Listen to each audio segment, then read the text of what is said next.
Maria worked in a small cafe near the river. She liked her job because she talked to many people every day. She made coffee, cleaned tables, and sometimes helped in the kitchen. The cafe was not fancy, but it was warm and friendly. One Monday morning, Maria's boss, Mr. Lee, called her to the counter. He looked serious, but his eyes were kind. "Maria," he said, "we have a new idea. On Friday we want a family night. We will have simple food and music. I want you to make your special lemon cake." Maria felt happy and nervous at the same time. She loved baking, and her lemon cake was popular. She learned it from her grandmother when she was a teenager. "I can do it," Maria said. "Thank you for trusting me." Mr. Lee smiled. "Great. Please bring the cake on Friday at 6. After work, Maria went home and opened her kitchen drawer. She kept her grandmother's recipe card there.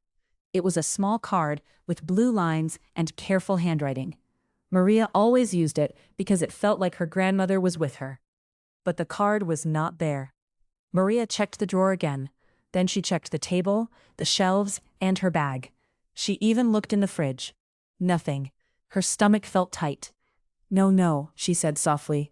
"Where is it?" She tried to remember the recipe, but she was not sure about the amount of sugar and butter. She did not want to guess. She sat on a chair and took a deep breath. She felt sad because the card was special, not just useful. Then she remembered something. Yesterday her friend Elena visited her apartment. Elena liked baking too.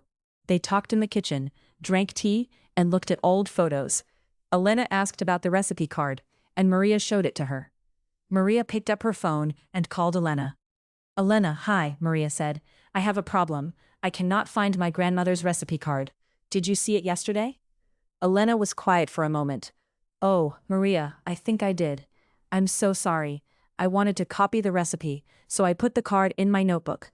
I planned to return it today, but I forgot." Maria's face became hot. She felt angry, but also worried. "Elena, that card is very important to me. I need it for Friday." "I understand," Elena said quickly. "I feel terrible. I can bring it right now." Maria looked at the clock. It was late, and it started to rain outside.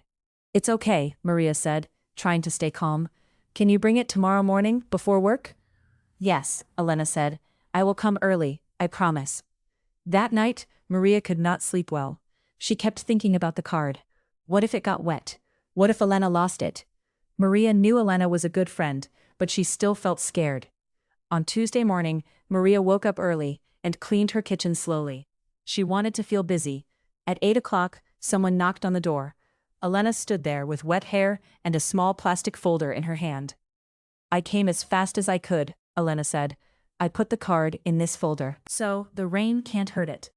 Maria opened the folder carefully.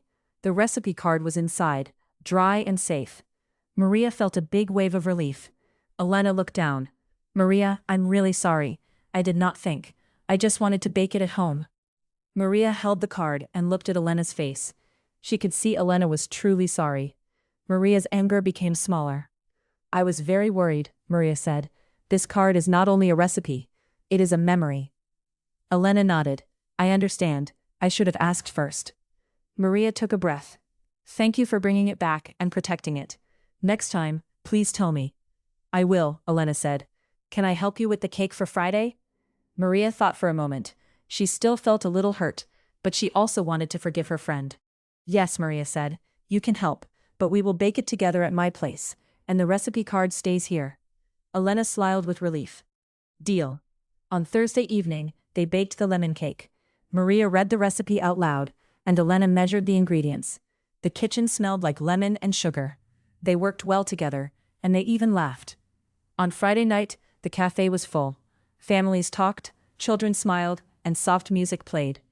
Maria brought out the lemon cake, and people clapped. Mr. Lee took a bite and nodded happily. "This is perfect," he said. Maria looked at Elena, who stood near the kitchen door. Elena gave her a small thumbs up. Maria felt proud, and she also felt grateful. The recipe card was safe in her drawer again, and the memory of her grandmother felt close.